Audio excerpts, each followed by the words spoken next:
العاملين فضل من الله عز وجل عليه، لا تأمل للمخلوق فيه ولا اجتهاد في فعله من قبل المخلوق، إنما هو فضل الله عز وجل عليه. هذا بالنسبة للإخلاص.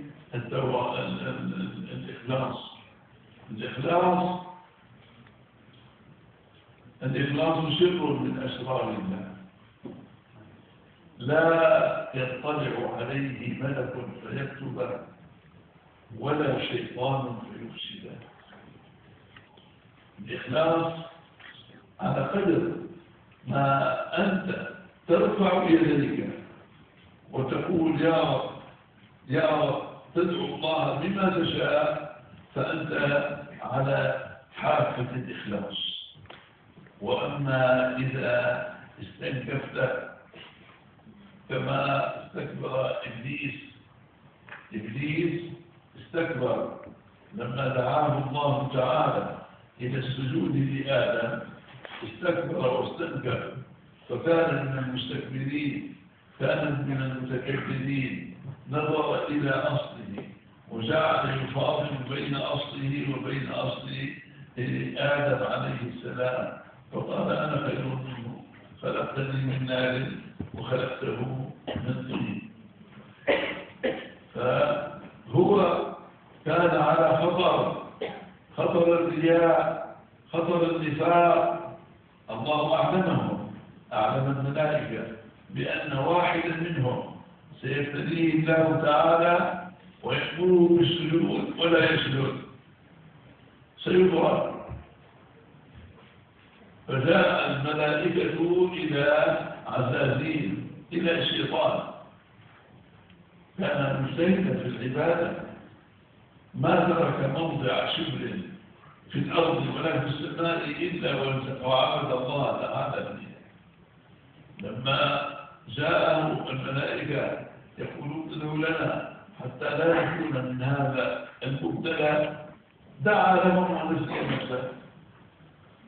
فلما دعا لهم ونسي نفسه بعد من كثرة الشر في رأسه، هو المفروض من رحمة الله. هذا بالنسبة للإخلاص. توافق بسم الله الرحمن الرحيم. Shaykh mentioned first of all about ikhlas and about avoiding raya, showing off. And he mentioned that if I'm talking to you right now and I look at my act as if I'm doing it, this is what is the whole ikhlas. And then there are people who do something, do a deed, and then look at that deed as if they have committed it, they have done it, they have performed it. And there are other people who look at the deed and they don't see as if they have done it. They rather see as if it as a blessing from Allah subhanahu wa ta'ala. And that is where Ikhlas begins. One sees his amal and doesn't see any of his own efforts. And this is actually the reality. For example, if some of us happens to stand up for tahajjud, then we must understand that Allah subhanahu wa ta'ala will raise him up. Allah has raised him up. He himself had not stood up. So he shouldn't refer it to himself or attribute it to himself. If he does so, it leads to leads to showing off, and it leads to lack of ikhlas. And there is the hadith that the Shaykh mentioned that Allah subhanahu wa ta'ala at the time of tahajjud calls Jibreel and say, Ya Jibreel, أنا فلانا فإني لا أحب ونسمع صوته وأيضا فلان فإني أحب ونسمع صوته. Say, oh Jibreel, go and wake up so and so person because I like to listen to his voice. And oh Jibreel, go and make so and so person keep sleeping and put them to sleep because I don't want to listen to their voice at this hour. So it is always from Allah subhanahu wa ta'ala. And Arafat says, Allah subhanahu wa ta'ala wants to express His blessings upon you and His grace upon you.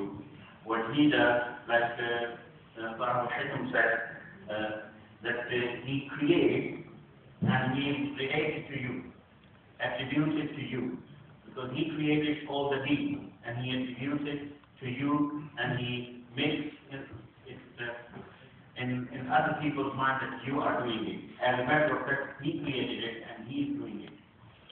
So if somebody looks at his own amal and then believes that this is the blessing of Allah subhanahu wa ta'ala upon me, and he doesn't see anything from his own self, this is what creates ikhlas, and this is what about ikhlas is. Then Shaykh mentioned a very crucial point. He says ikhlas is the secret among the secrets of Allah subhanahu wa ta'ala, and there is no angel who finds it out and writes it down. And there is no shaitan who can find it out and can spoil it. It is one of the secrets of Allah subhanahu wa ta'ala. So as long as you can do a thing and then raise your hand and say, oh Allah, Ya Rab, it's you who is making me do this, and you are okay. But when you take your attention away from this point and start seeing your own amal as if you are doing it, then you follow the way of Iblis. Then it leads toward arrogance. And the Shaykh also mentioned that Allah, angels also knew that when Adam Islam was being created, that Allah subhanahu wa ta'ala command us to do sajda, to prostrate to Him, and one of us is going to be astray, going to be cursed and deprived. And they went to Azabil, who is Shaitan at the moment, at that time, Azabil, and he was worshipping Allah subhanahu wa ta'ala.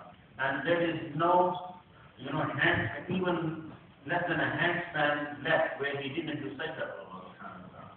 He was worshipping Allah so much. That's why angels came to him and said, we can see that there is going to be a trial. Please do dua to Allah subhanahu wa ta'ala that we don't get the object of this trial. We don't become the object of this trial. And he did dua for all the angels, and he forgot himself. He didn't do dua for himself.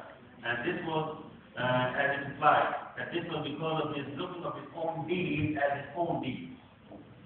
So he might have been, overconfident about that.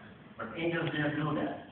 So angels were saved, and Iblis lost at last because of looking at his amal as his own thing and his own deed. And God was looking at it as the blessing of Allah subhanahu wa ta'ala. This was about Islam. وإذا استلم العبد المسلم